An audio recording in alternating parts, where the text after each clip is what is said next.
Coming up, polar bears. They eat people. They make gas more expensive. They do. And that's why I say 2 reasons we should eat them. Coming up. Well, if you saw Al Gore's movie, well, how could you forget this scene? It's the cute little Coca-Cola look-alike polar bear hopelessly drowning. Help me, help me. Don't let go, Jack. But cartoon or not, this was just another piece of evidence that environmentalists use to prove how global warming is killing off all of our polar bears. Freak out. But while pictures like this may say 1,000 words, I only need actually 10 words to tell you the truth. The polar bear population is up over 300% since 1972. So, why, may I ask, are we holding Senate committee hearings to question whether or not to add the animal to the endangered species list if they're reproducing faster than human beings right now? Senator James Inhofe is the senator from Oklahoma, ranking Republican on that committee. It's a lonely, lonely place for you right now. Oh, that committee is lonely. We've got Hillary and we've got all the liberals on that side, and Barbara Boxer clearly controls the votes in there. So we had yesterday a hearing on that nice white fuzzy polar bear. Now, Senator, this is a projection that someday they'll start to go down in population. Today the increase is 400%. Are we going to put them on the endangered species list? Well, you know, they may go on. We can't really control that right now, but the idea that they'd be trying to do it, I think you said it right, except you're a little bit conservative. Since 1950, we have quadrupled the number of polar bears. The populations have gone up from the range of 5 to 10,000 to 20 to 25,000. So if anything, it's an overpopulation problem. But you know what they're trying to do, Glenn.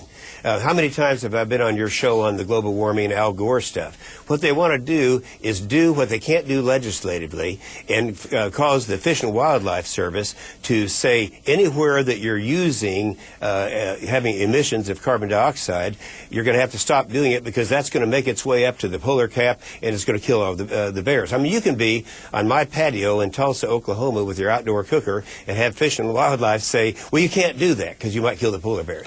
And polar bears are so pretty to look at. It is so. They eat people. For the love of Pete, they're big, angry bears. They eat people. Not that, you know, I say we go out and kill all of them, but, I mean, it doesn't seem to be a problem here. Senator, I can't take the lies anymore. Well, you know, of the 2/3 of the polar bears are in Canada.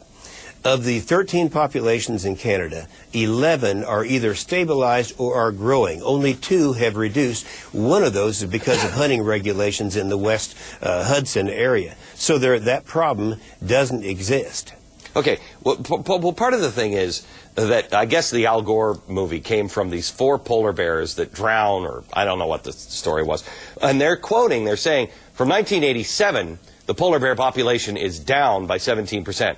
But if you look at, instead of 1987, just an arbitrary date, you start at 1981, the polar bear population is up 90%, in that same region where the 4 little died. Well, so, I mean, it's a game, it's a numbers game. Yeah, but if you're looking at Al Gore, you know, what his movie said, the sea levels are going to rise 20 feet. That's been totally debunked. There's no truth to that. He said that it's going to start precipitating a warm winter. The winter was the coldest we've had in my state of Oklahoma. I don't know where it was, how it was the rest of the place.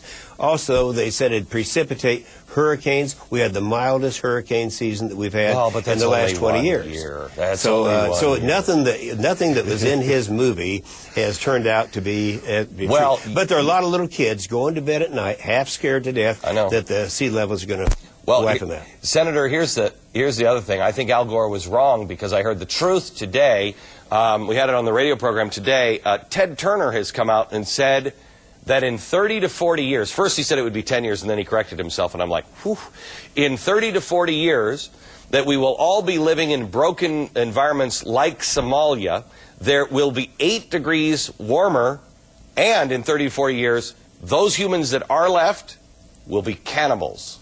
Yeah, but you remember right before the Christmas holidays, I was on your show and announcing that 400 scientists have come through and said, hey, we used to believe that. It's just not true. The science is not there. But no one will talk about it. Nobody's talked about the cannibal thing. That's new information. If you really want to do something, I've got a website, EPW, stands for Environment and Public Works, epw.senate.gov, and then click on to welcome Glenn Beck viewers. If you want to know more about it, you'll get it there. Senator, thank you very much. Thank you, Glenn. All right. I don't know why you hate polar bears the way you do, but whatever.